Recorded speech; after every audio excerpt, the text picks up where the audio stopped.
2. Decisións. A anarquía é a ausencia de gobernantes. As persoas libres non seguen órdenes.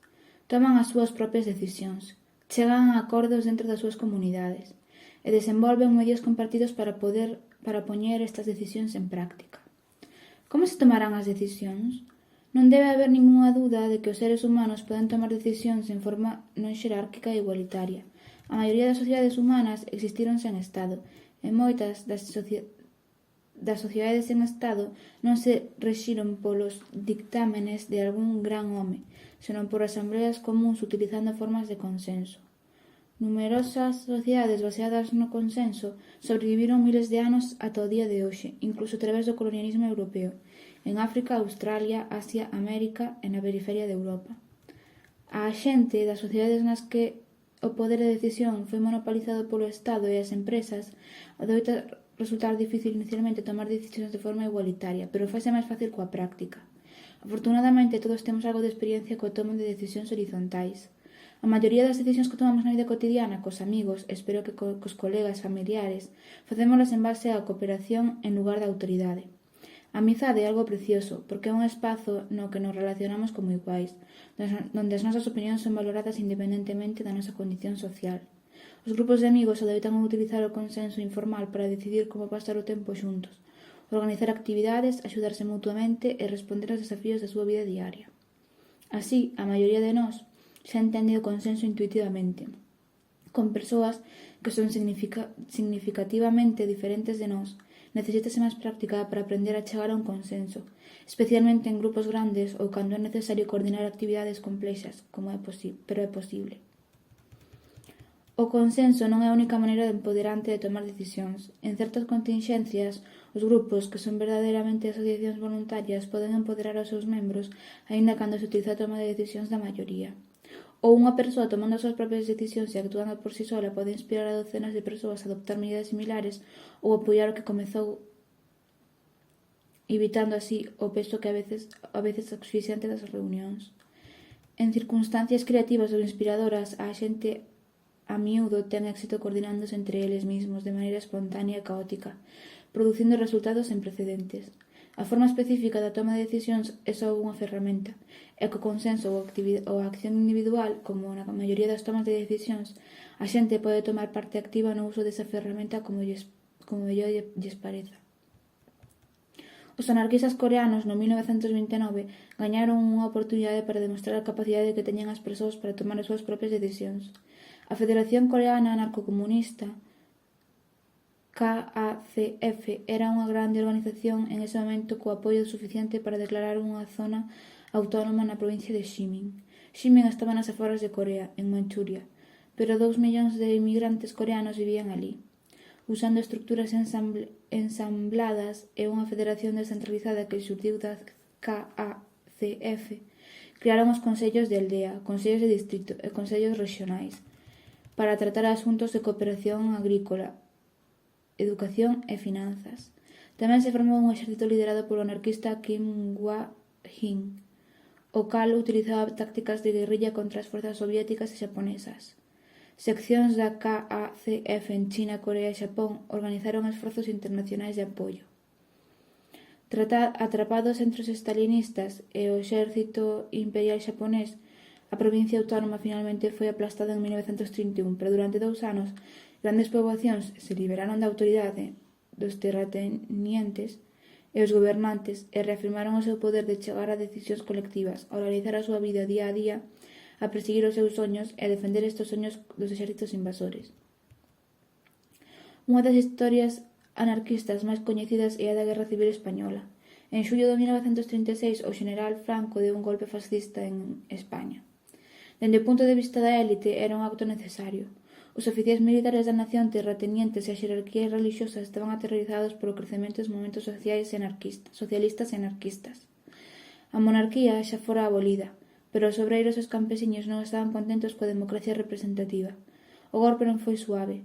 Mentres que en moitas áreas o goberno republicano español se resignou con facilidade ao fascismo, a Confederación Nacional de Traballo, CNT, e outros anarquistas traballaron autónomamente formando milicias, incautando arsenales, asaltando cuarteles e derrotando tropas entrenadas. Os anarquistas foron particularmente particularmente fortes en Cataluña, Aragón, Asturias e gran parte de Andalucía. Os traballadores tamén derrotaron o golpe de Estado en Madrid e Valencia, onde os socialistas eran fortes, e en gran parte do País Vasco. Nas zonas anarquistas o goberno efectivamente deixou de funcionar. En estas zonas sin Estado do campo español, no 1936 os campesiños organizáronse a sí mesmos de acordo cos principios do comunismo, colectivismo ou mutualismo, de acordo ás súas preferencias e condicións locais. Eles formaron miles de colectivos, sobre todo en Aragón, Cataluña e Valencia. Algúns aboliron todo o diñeiro e a propiedade privada. Algúns deles organizaron sistemas de cuotas para garantizar que se cumpriran as necesidades de todo o mundo. A diversidade de formas que se desenvolveron é unha proba de que a liberdade foi creada por eles mesmos. Donde algunha vez todos estes povos estiveron empantados no mesmo exixente contexto de feudalismo e de capitalismo en desarrollo, en desenvolvemento, logo de meses de derrocamento da autoridade gubernamental e de unirse en asambleas populares, deron á luz centos de sistemas diferentes unidos por valores comuns, como o de solidariedade e a autoorganización, e desenvolveron estas diferentes formas mediante a celebración de asambleas abertas e tomando decisións en común acerca do seu futuro. A cidade de Magdalena de Pulpis, por exemplo, aboleu completamente o diñeiro. Un habitante informou: todo o mundo traballa, todo o mundo ten o dereito ao que necesita de forma gratuita. Simplemente vai á tenda cando se suministran as provisións e todas as outras necesidades. Todo se distribuíu gratuitamente só con un rexistro do que se tomou. Rexistro que todo o mundo encheu, permitindo á comunidade distribuir os recursos equitativamente en tempos de escaseza e garantir, en xeral, a rendición de contas. Outros colectivos elaboraron os seus propios sistemas de intercambio. Estes permitiron unha moneda local en forma de vales, fichas, cuadernillos de racionamento, certificados, cupóns, sin ningún interés e que non eran negociables, fora do colectivo emisor. As comunidades que suprimiran o diñeiro pagaban cupóns aos seus traballadores en función do tamaño da familia, un salario familiar baseado nas necesidades da familia máis que na productividade dos seus membros. Os produtos locais abundantes como pan, viño, aceite de oliva foron distribuídos libremente, mentres que outros artículos podían ser obtidos por medio de cupóns no depósito comunal. Os excedentes de mercancías intercambiábanse con outros pobos e vilas anarquistas. Había moita experimentación cos novos sistemas monetarios. En Aragón había centos de diferentes tipos de cupóns e sistemas de diñeiro, polo que a Federación de Colectividades Campesiñas de Aragón decidiu por unanimidade substituir a moneda local por un folleto de ración estándar, en que cada colectivo conservaba o poder de dicir como se distribuían os bens e a cantidade de cupóns que recibían os traballadores. Todos os colectivos, unha vez que tomaran o control dos seus povos, organizaban asambleas abertas de comunicación para discutir os problemas e plantexar como organizarse. As decisións tomábanse a través da votación ou o consenso. As asambleas dos povos en xeral reuníanse entre unha vez á semana e unha vez ao mes. Observadores estranxeiros comentaban que a participación era amplia e entusiasta. Moitos dos povos colectivizados uníronse a outros colectivos co fin de aunar recursos e axudarse mutuamente a organizar o comercio. As colectividades en Aragón donaron centos de toneladas de alimentos ás milicias voluntarias que estaban detendo os fascistas no frente, e tamén sostuveron un gran número de refuxiados que fuxiran dos fascistas. A cidade de Graus, por exemplo, cunha poboación de 2.600 habitantes, acolleu e apoiou a 224 refuxiados, só 20 dos cales podían traballar. Nas asambleas, os colectivos discutiron os problemas e as propostas. Moitos colectivos elixiron comités administrativos que consistían xeralmente de media docena de persoas que xestionaban os asuntos hasta a próxima reunión. As asambleas abertas permitían aos habitantes coñecerse, entenderse e sentirse mentalmente integrados na sociedade, para participar así na xestión dos asuntos públicos e das responsabilidades, mentres que as recriminacións e as tensións que sempre se producen cando o poder de decisión se confía aos poucos individuos ali non aparecían. As asambleas eran públicas, as propostas eran públicamente discutidas. Todo o mundo era libre, como nas asambleas sindicales, a participar nas discusións, a criticar, a propoñer, etc. A democracia extendida á totalidade da vida social. Na maioría dos casos, incluso os individualistas locales que non se habían unido ao colectivo podían participar nas deliberacións. Deuse a mesma audiencia que os colectivistas. Se non todos os habitantes do pobo eran membros do colectivo, debía existir un concello municipal ademais da asamblea colectiva, así nadie quedaría excluído da toma de decisións.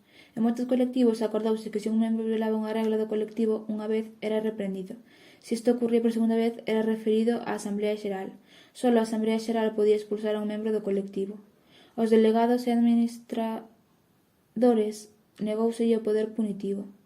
O poder da Asamblea Xeral era responder ás transgresións. Tamén se utilizou para evitar que as persoas con tarefas delegadas foran irresponsables ou autoritarias. Os delegados ou administradores elixidos que non cumplían coas decisións colectivas ou usurpaban a autoridade foron suspendidos ou destituídos por voto xeral. Nalgúns povos que se dividían entre anarquistas e socialistas, os campesiños formaron dous colectivos, un ao lado do outro, para permitir diferentes formas de tomar e facer cumplir as decisións en lugar de impoñer un método a todo o mundo. Gastón Leval describe unha asamblea xeral na localidade de Tamarite da Litera, na provincia de Huesca, na que os campesiños non pertencentes a colectivos tamén podían asistir.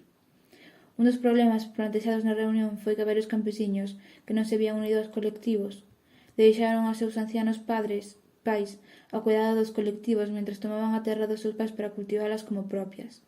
Todo o grupo discutiu o asunto. Finalmente decidiu adoptar unha proposta concreta. Non botarían os ancianos fora do colectivo. O que querían era responsabilizar aos campesiños, polo que decidiron que estes últimos terían que facerse cargo dos seus pais, ou do contrario non recibirían nin a solidaridade nin a terra da colectividade. Ao final, unha resolución aprobada por toda a comunidade terá máis legitimidade e é máis probable de seguir que as dictadas por un especialista ou un funcionario do goberno. As decisións importantes no traballo tamén se levaban a cabo todos os días nos campos.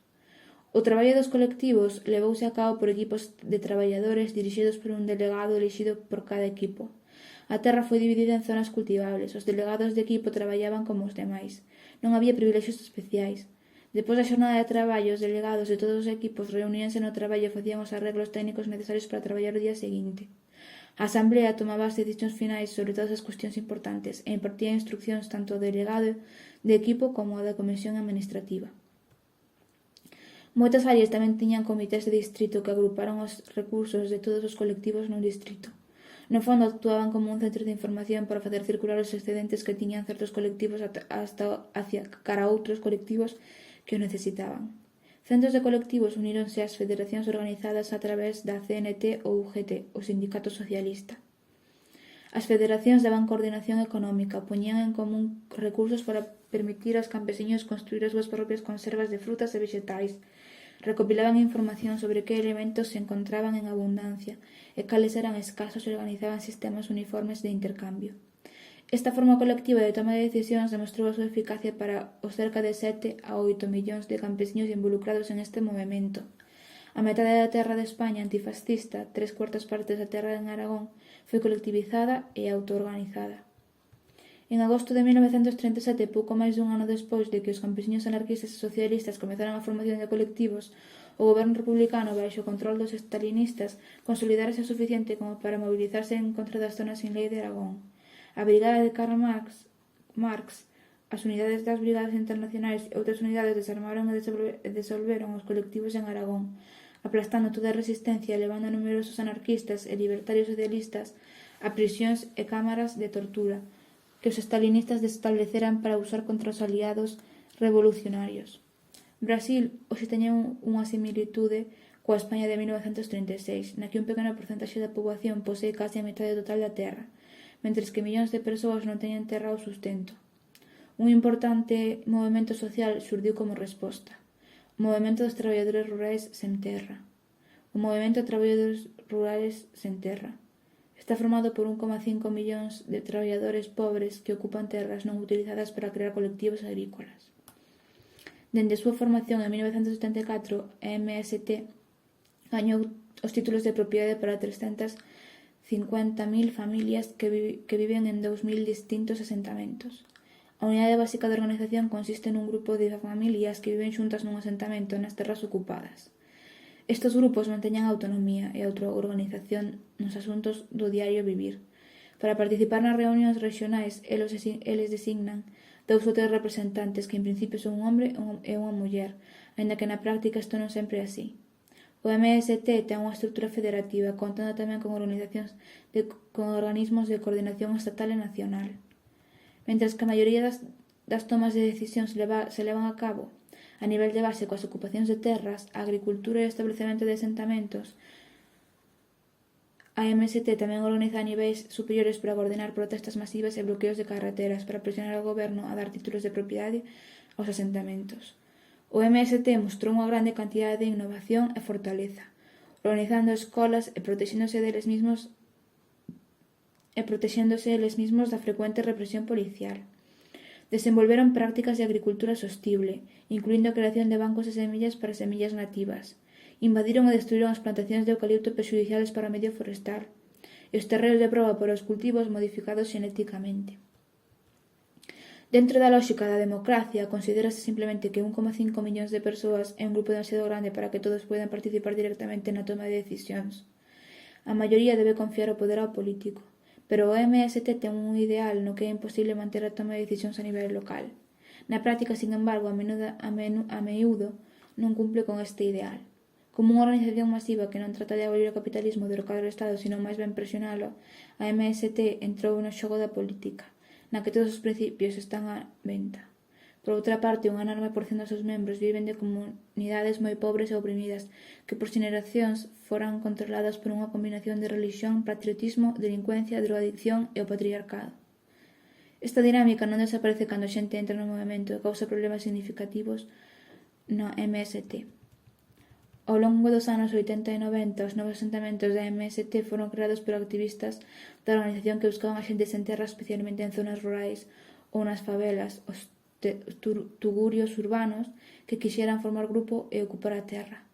Irían a través de un plazo de construcción base de 2 meses, no cal celebrarían reunións e debates para tratar de construir un sentido de comunidade, afinidade e unha base política común. Despois ocuparían un cacho de terra sen usar, propiedade de un terratenente importante, elixindo representantes da federación coa maior organización e iniciando os cultivos. Os activistas que traballaban cos da MST local pasarían periódicamente para ver se o asentamento necesitaba axuda na adquisición de ferramentas e materiales, a resolución de disputas internas ou a protección de si mesmos da policía. Os paramilitares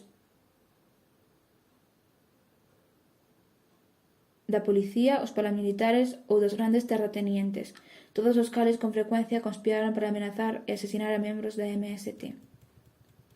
En parte debido á autonomía de cada asentamento, eles reuníronse con unha variedade de resultados. Os izquierdistas de outros países adoitan idealizar a MST, mentres que os medios de comunicación capitalistas brasileiros os representan a todos como violentos delincuentes que rouban as terras e logo as venden. Se ben a interpretación capitalista dos medios de comunicación non é precisa en algúns casos, non o é na maioría deles. Non é desconocido para a xente en un novo asentamento dividir a terra e logo pelear polas asignacións.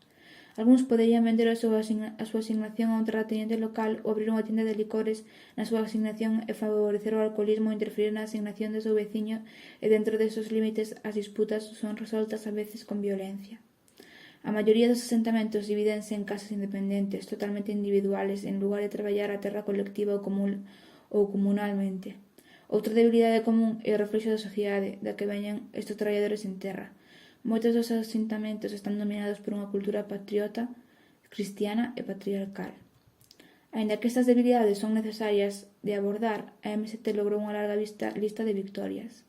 O movimento gañou terreno e autosuficiencia por un gran número de persoas extremadamente pobres. Moitos dos asentamentos que eles crearon disfrutan de un nivel de vida moito máis alto do que o de varios pobres que deixaron atrás, e están unidos por un sentido de solidaridade e comunidade. En calquera medida, o seu logro é un triunfo para a acción directa, facendo caso omiso á legalidade ou pedirlle aos poderosos por un cambio. Máis de 1 millón de persoas ganaron terras e o control sobre as súas vidas, por ir e facelo eles mesmos. A sociedade brasileña non colapsou debido a esta ola de anarquía, polo contrario, esta fíxose máis saudable, aínda que ainda hai moitos problemas na sociedade en xeral e nos asentamentos. Estos en gran medida redúcense á circunstancia de se un asentamento particular está empoderado, é libre ou é competitivo e opresivo.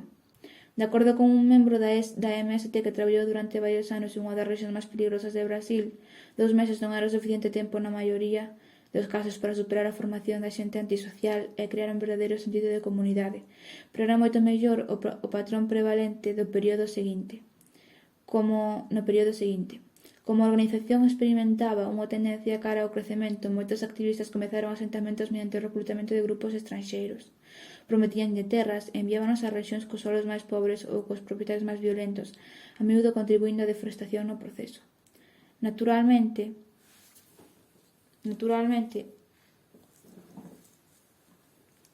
este énfasis nos resultados cuantitativos amplificou as peores características da organización e en moitos sentidos a debilitou, incluso cando o seu poder político aumentaba. O contexto para esta cuenca na MST foi a elección de presidente Lula do Partido dos Traballadores, PT, no 2003. Anteriormente, o MST fora autónomo. Non cooperaban cos partidos políticos, non permitían políticos na organización, aínda que moitos organizadores utilizaron a MST para lanzar carreiras políticas, pero coa vitoria sen precedentes dos progresistas, o Partido Socialista dos Traballadores, a dirección do MST tratou de prohibir que nadie da organización falara públicamente en contra da nova política agraria do goberno. Ao mesmo tempo, a MST comezou a recibir grandes cantidades de diñeiro por parte do goberno.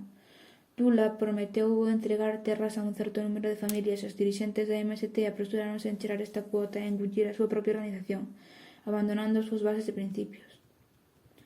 Moitos influentes organizadores e líderes do MST respaldados polos asentamentos máis radicales criticaron esta colaboración co goberno e abogaron por unha maior posición antiautoritaria. E de feito, para o ano 2005, cando o programa agrario da PT resultou ser unha decepción, o MST comezou a cuestionar ferozmente o novo goberno. Nos ollos dos antiautoritarios,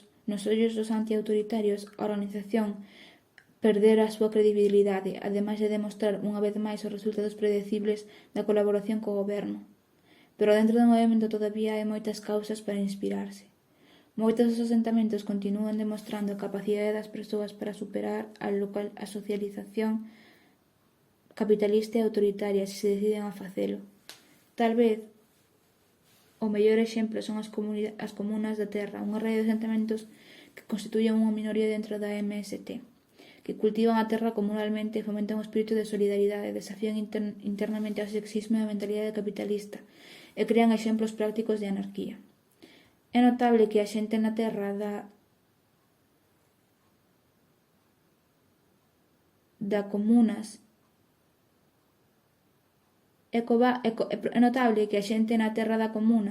disfrute dun mellor nivel de vida que aqueles que viven nos asentamentos individuais. Hai tamén exemplos contemporáneos de organización non xerárquica en América do Norte. Ao longo dos Estados Unidos, hoxe en día, existen decenas de proxectos de anarquistas que se executaban sobre un consenso básico. O consenso na toma de decisións pode ser utilizado sobre unha base ad hoc para planificar un evento ou campaña, ou de maneira máis permanente para executar un centro de información, un centro social anarquista que pode servir como unha librería radical, biblioteca, cafetería, salas de reunión, salas de concertos ou tenda libre. Unha reunión típica pode comezar con voluntarios enchendo posicións de facilitador e anotador. Moitos grupos tamén utilizan un vigilante de vibracións, alguén que se ofrece a prestar especial atención ás emocións e ás interaccións dentro do grupo, recoñecendo que o personal é político e que a tradición de suprimir as emocións nos espacios políticos deriva da separación do público e o privado, separación na que se basa o patriarcado e o Estado. A continuación, os participantes crean un programa no que fan unha lista de todos os temas dos que queren falar. Para cada tema empezan por compartir a información. Se é necesario tomar unha decisión, hai que falar de eso ata encontrar un punto no que as necesidades e desexos de todos converxan. Alguén establece unha proposta que sintetiza os desexos de todos e vótase ao respecto. Aprobar, absterse ou rechazar.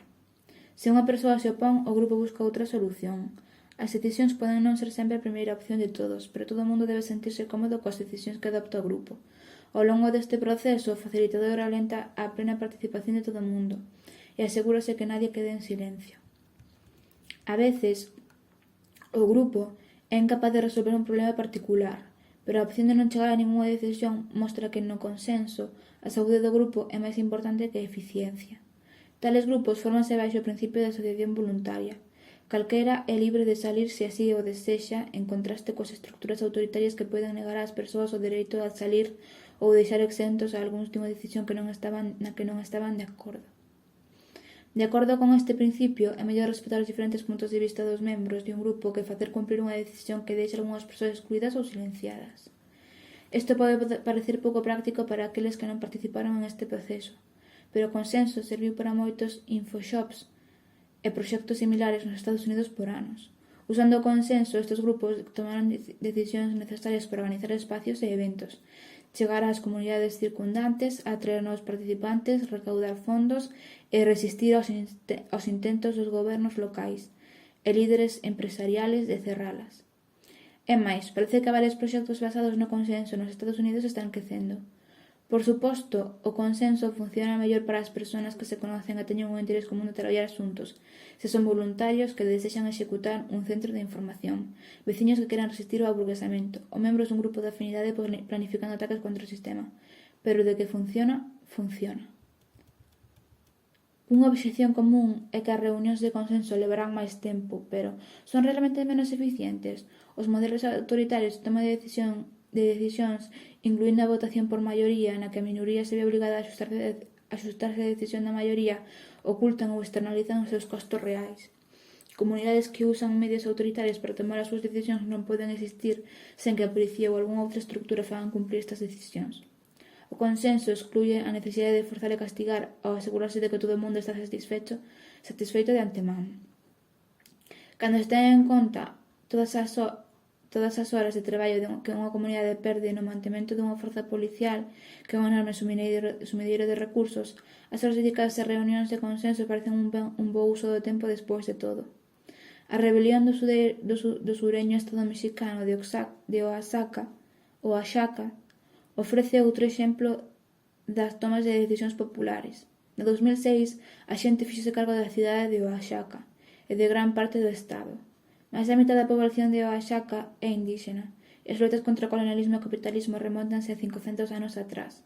En xuño do 2006, 70.000 profesores en folga reunironse en Oaxaca de Juárez, a capital, para presionar por as súas demandas por un salario digno e mellores instalacións para os estudantes.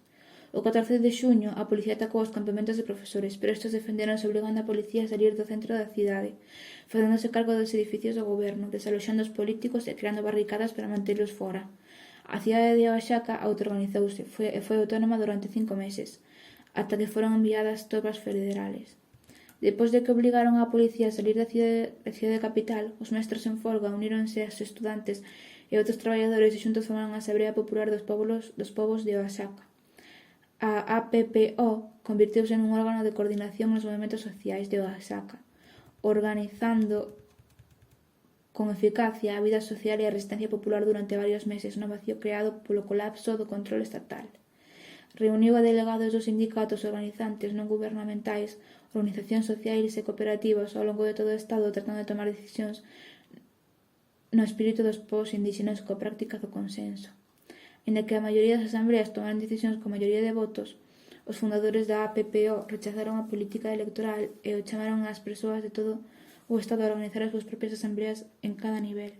Recoñecendo o papel dos partidos políticos na cooptación dos movementos populares, a APPO prohibiulles participar. De acordo con un activista que axudou a fundar a APPO formouse para facer frente aos abusos e crear unha alternativa. Iba a ser un espazo de discusión, reflexión, análise e acción. Démonos conta de que non debe ser só unha organización, senón máis ben un órgano de coordinación que envolva a moitos grupos diferentes. É dicir, non é unha ideoloxía que prevalece, sino que se centra na búsqueda de un terreo común entre os diversos actores sociais, estudantes, profesores, anarquistas, marxistas e fieles. Todos estaban invitados. A APPO naceu sen unha estrutura formal, pero moi rápido desenvolveu unha capacidade de organización impresionante. As decisións da APPO tomábanse por consenso na Asamblea Xeral, que foi privilexiada como un órgano de toma de decisións. Nas primeiras asambleas da nosa existencia creamos o Consello de Estado da APPO. O Consello estaba originalmente composto por 260 persoas, alrededor de 10 representantes de cada unha das 7 rexións de Oaxaca e representantes dos barrios e municipios de Oaxaca. A coordinadora provisional foi creada para facilitar a cooperación da APPO a través das diferentes comisións. Foron establecidas unha variedade de comisións: xudicial, finanzas, comunicacións, dereitos humanos, de equidade de xénero, defensa dos recursos naturais e moitos máis. As propostas xéranse en pequenas asambleas de cada sector da APPO e logo son levados á Asamblea Xeral, onde son ratificadas ou se volven a debatir. Unha e outra vez as asambleas populares espontáneas, como a creada en Oaxaca, demostraron non ser capaces de tomar decisións acertadas e de coordinar as actividades de toda unha poboación. Por suposto, tamén atraen a persoas que queren facerse cargo dos movementos sociais e a persoas que consideran a sí mesmo líderes naturais. En moitas revolucións, o que comeza como unha rebelión horizontal e libertaria convírtese en autoritaria cando os partidos políticos ou os autoproclamados líderes cooptan e calan as estruturas de toma de decisións populares. Participantes altamente visibles nas asambleas populares poden tamén ser empuxados ata o conservadurismo pola represión do goberno, xa que son os blancos máis visibles. Esta é unha forma de interpretar a dinámica que se desenvolveu na APPO logo da invasión federal de Oaxaca, a finais de outubro de 2006. A medida que a represión se intensificaba, algúns dos participantes máis radicais na asamblea comezaron a chamar á moderación para consternación dos segmentos do movemento que todavía estaban nas calles, nas rúas. Moitos membros da APPO e participantes do movemento que se queixan de que o grupo pasou a mans de stalinistas e outros parásitos que usan os movementos populares como ferramenta para as súas ambicións políticas. E a pesar de que a APPO sempre tomou unha posición en contra dos partidos políticos, os líderes autoproclamados aproveitáronse a difícil situación para chamar á participación nas próximas eleccións como único e pragmático curso de acción. Moitas persoas sentíronse traicionadas. O apoio á colaboración, lonxe de ser universal dentro da APPO, foi polémico e incluso dentro do Consello da APPO, o Grupo Provisional de Toma de Decisións, que se perfilaba como un corpo de liderazgo. Algunhas persoas dentro da APPO crearon outras formacións para difundir puntos de vista anarquistas, indigenistas ou outras visións autoritarias e moitos simplemente continuaron co seu traballo e ignoraron as chamadas a acudir ás cabinas de votación. Ao final, a ética antiautoritaria que constitúe a columna vertebral do movemento e a base das súas estruturas formales foi máis forte. A gran maioría dos oaxacaeños boicotearon as eleccións, mentres que as poucas persoas que saíron a votar pertenecían ao PRI, o partido conservador que naquel entonces detentaba o poder. O intento de transformar os poderosos movementos liberadores sociais de Oaxaca en unha aposta para o poder político foi un fracaso absoluto. Unha pequena cidade de Oaxaca, Zaachila, poboación de 25.000 habitantes, pode proporcionar unha vista máis cerca da horizontalidade na toma de decisións. Durante anos, os grupos estuveron traballando xuntos en contra das formas locais de explotación. Entre outros esforzos, lograran derrotar o plan de construir unha planta de Coca-Cola que consumira gran parte da auga potable disponible. Cando a rebelión estalou na cidade de Oaxaca, a maioría dos residentes decidiron tomar medidas. Convocaron a primeira asamblea popular de Zaachila, co repique de campanas, chamándos a todos para compartir a noticia do ataque da policía na cidade de Oaxaca e para decidir que facer co seu propio pobo. Decidiuse o seguinte: homes, mulleres, nenos e membros do Consello da cidade uníronse para facerse cargo do edificio municipal. Gran parte da construcción foi cerrada e só utilizamos os pasillos e as oficinas abertas. Aloxámonos no edificio municipal día e noite, coidando todo. E así é como as asambleas barriales naceron.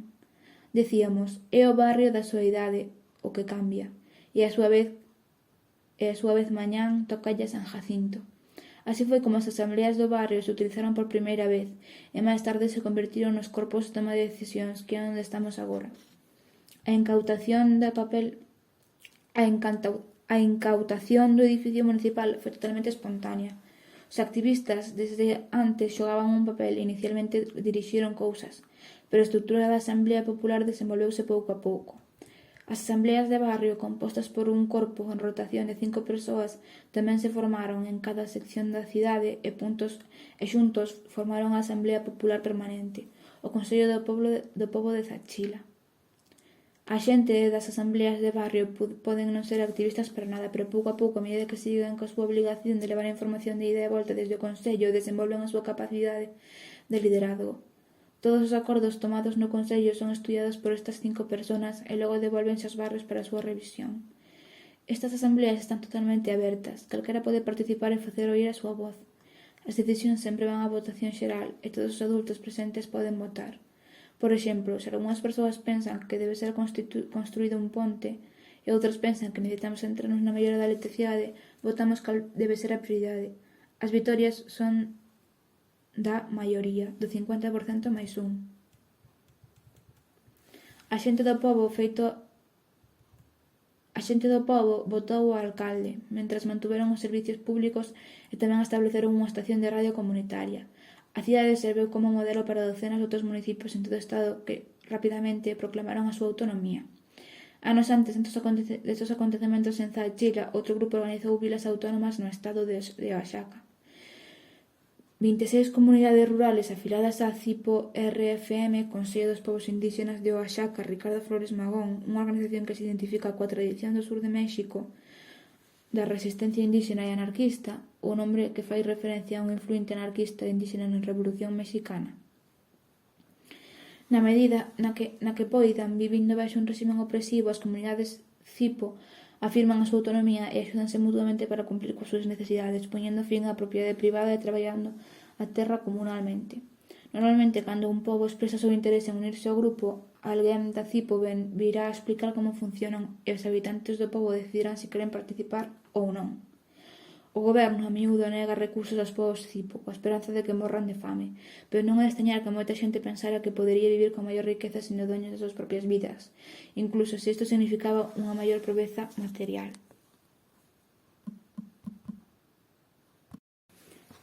Como se tomarán as decisións impostas?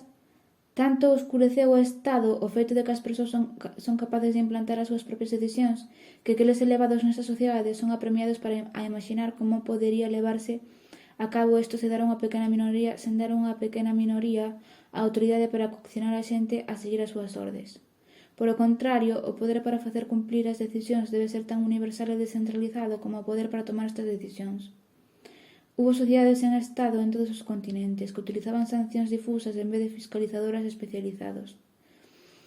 Só a través de un proceso largo e violento os Estados usurpan esta capacidade e a xente a monopolizan como propia.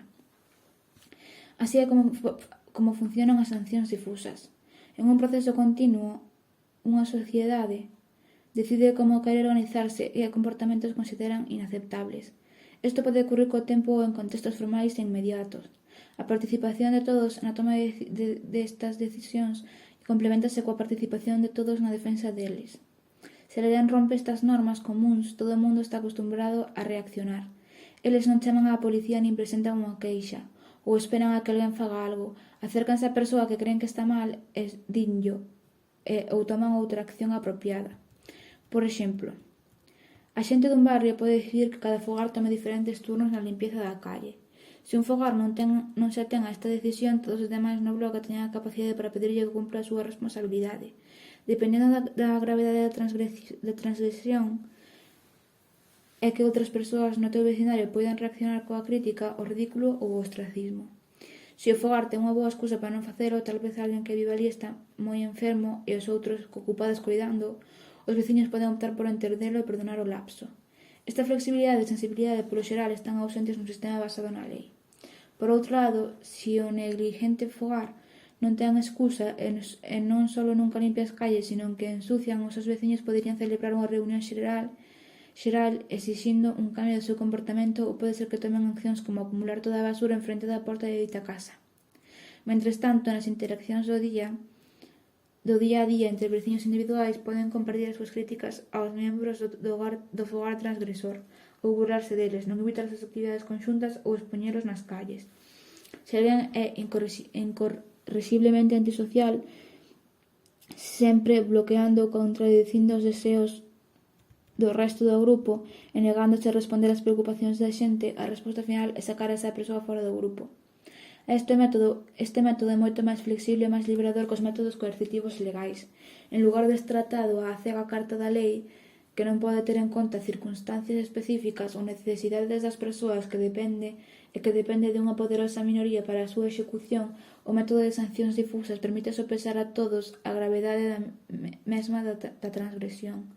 Tamén permite ás persoas dos transgresores a oportunidade de convencer aos demais de que as súas accións estaban xustificadas, proporcionando constantes desafíos á moral dominante. Polo contrario, nun sistema estatista as autoridades non teñen que demostrar que algo é bo ou malo antes de allanar a casa de alguén, violar a casa de alguén ou confiscar unha droga considerada ilegal. Todo o que teñen que facer é citar unha lei dun libro de dereito que as súas víctimas non tiñan nin idea. Nunha sociedade horizontal, a xente fai cumprir as decisións de acordo a cuán entusiastas están frente a esas decisións. Se case todo o mundo apoia con forza unha decisión, será confirmada con vigor, mentres que se unha decisión fai sentir neutral ou apática a moita xente, só se velará parcialmente por ela, deixando aberto máis espacio para a transgresión creativa e para explorar outras solucións. Por outro lado, a falta de entusiasmo na execución das decisións pode significar na práctica que a organización cae sobre os ombros dos informales e tentadores do poder, persoas que non son delegadas a unha posición non oficial na dirección polo resto do grupo, xa sea o queiran ou non. Isto significa que os membros dos grupos horizontais, dende vivendas colectivas ata unha sociedade completa, deben enfrentar o problema da autodisciplina. Eles deben asumir a responsabilidade das normas que acordaron e as críticas aos seus compañeiros, así como o riesgo de ser impopulares ou de enfrentar conflitos por criticar a aqueles que non cumplan normas comuns. Falando co compañeiro de casa que non lava os platos ou coa comunidade que non contribúe ao mantenimento das carreteras, é un proceso difícil. A menudo falta en moitos proxectos anarquistas actuais, pero sin a toma de decisións do grupo é unha fachada e a responsabilidade é vaga distribuída de maneira desigual. Ao pasar por este proceso, as persoas vólvense máis poderosas e están máis conectadas co seu entorno. Os grupos sempre conteñen a posibilidade da conformidade e do conflicto. Os grupos autoritarios adoitan evitar o conflicto mediante a aplicación de maiores niveles de conformidade. As presións para conformarse tamén existen nos grupos anarquistas, pero sin restriccións cara ao movimento humano. É máis fácil para as persoas abandonalo e unirse a outros grupos, ou de actuar ou de vivir pola súa conta. Por lo tanto, a xente pode elexir os niveles de conformidade e de conflito que queren tolerar, e no proceso de controlar e de deixar grupos, as persoas cambian e desafían as normas sociais. No recén creado Estado de Israel, os xudíos que participaran nos movimentos socialistas en Europa tuveron a oportunidade de crear centros de kibutzim, as utópicas granxas comunales. Nesas granxas, os membros crearon un grande exemplo de vida común e de toma de decisións. En un típico kibbutz, a maioría das decisións tomábanse nunha asamblea xeral 2 veces por semana.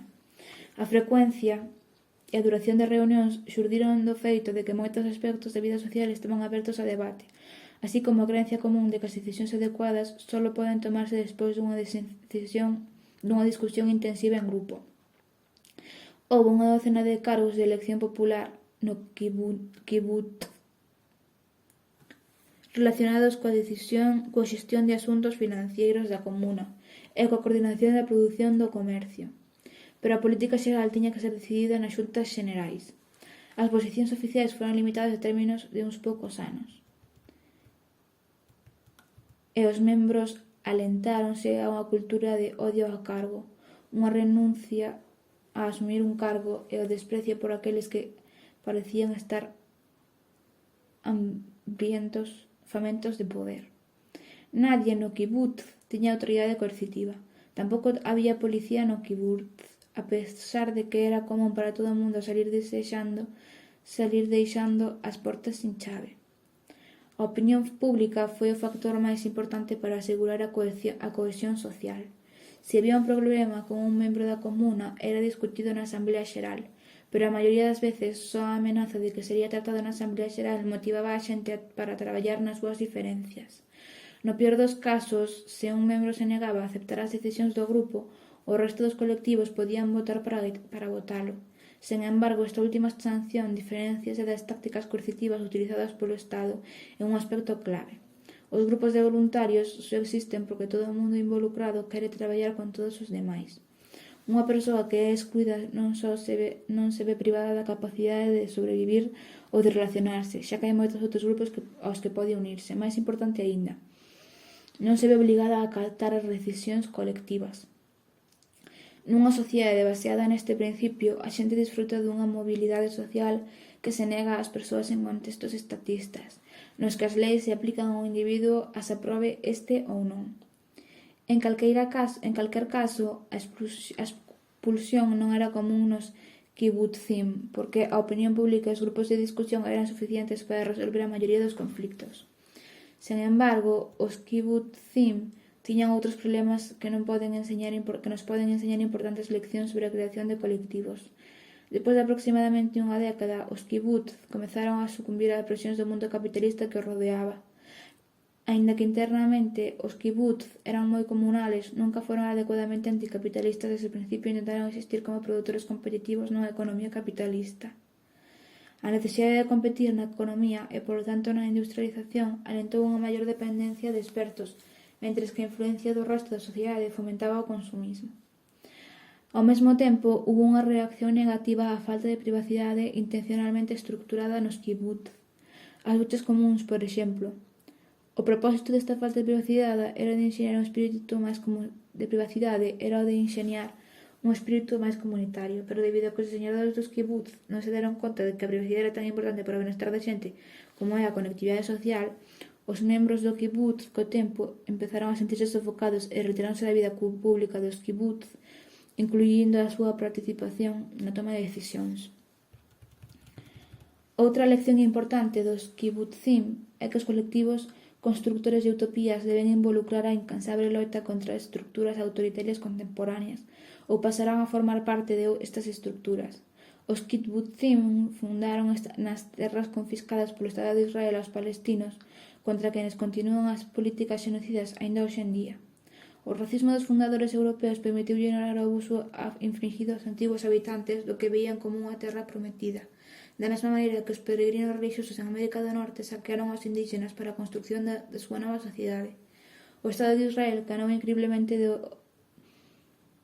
do feito de que case todos os disidentes potenciales, incluso os socialistas e os veteranos da loita armada contra o nazismo e o colonialismo, voluntariamente se secuestraron a si mesmos en comunas de evasión que contribuíron á economía capitalista. Si estes utópicos hubieran utilizado o kibbutz como unha base para a loita contra o capitalismo e o colonialismo en solidaridade cos palestinos mentre se construían os cementos dunha sociedade comunal, a historia en Medio Oriente podería ser diferente. Quen resolverá os conflictos? Os métodos anarquistas de solución de conflictos abren un abanico moito máis saudable de opcións que as que están dispoñibles dentro dun sistema capitalista e estatista. As sociedades sin Estado, ao largo da historia, tiveron diversos métodos para resolver controversias que buscan o compromiso que permiten a reconciliación e que manteñen o poder en mans dos litigantes e a súa comunidade. Os nubios son unha sociedade de agricultores sedentarios de Exipto. Eles, tradicionalmente, non tiñan Estado, e incluso de acordo a informes recentes, consideran que é altamente inmoral que o goberno resolva os conflictos. A diferencia das formas individualistas e legalistas de ver conflictos nas sociedades autoritarias, a norma na cultura nubia é considerar o problema dunha persoa como o problema de todos. Cando hai unha disputa, os estranxeiros, amigos, parientes ou outros terceiros interceden para axudar aos litigantes a encontrar unha solución mutuamente satisfactoria. Según o antropólogo Robert Cernea, a cultura nubia refírese aos conflictos entre membros de un grupo emparentado como peligroso, xa que pon en peligro a rede social de apoio da que todos dependemos. Esta cultura de cooperación e responsabilidade mutua é un respaldo das estruturas económicas e sociais. Entre os nubios, os bens tales como molinos de auga, o ganado e as palmeras foron tradicionalmente de propiedade comunal, polo que o traballo diario as propias persoas están inmersas en vínculos de cooperación social que enseñan a solidaridade e a importancia de levarse ben. Ademais, os grupos de parentesco que forman a sociedade de Nubia, chamada Nox, entrelázanse, non se atomizan como os aislados núcleos familiares da sociedade occidental. Isto significa que un nodo de persoas superponse e involucra membros diversos e dispersos. Esta característica é moi importante para que a comunidade de Nubia non se divida facilmente en faccións opostas. A maioría das disputas resólvense rapidamente por un terceiro familiar. En grandes diferencias que involucran a máis xente resólvense nun consello de familia con todos os membros do NOC, incluindo as mulleres e os nenos. O consello é presidido por un pariente maior, pero o obxectivo é chegar a un consenso e que os litigantes se reconcilien. Os Hopi do suroeste de América do Norte acostumbraban a ser máis belicosos que nos últimos tempos. Todavía existen faccións dentro dos pobos Hopi, pero eles superan o conflicto mediante a cooperación nos rituales e utilizan a vergonza e mecanismos de nivelación cos jactanciosos ou dominantes. Cando os conflitos salen de control, utilizan parodias rituales con payasos nas danzas cachina para burlarse das persoas involucradas. Os Hopi son un exemplo dunha sociedade que renunciou ao feudalismo e desenvolveu rituales para cultivar unha disposición máis pacífica. A imaxe dos payasos e os bailes que se utiliza para resolver as controversias dá unha idea tentadora do humor e o arte como medio para responder aos problemas cotidianos. Hai un mundo de posibilidades máis interesantes que as asambleas xerais ou os procesos de mediación.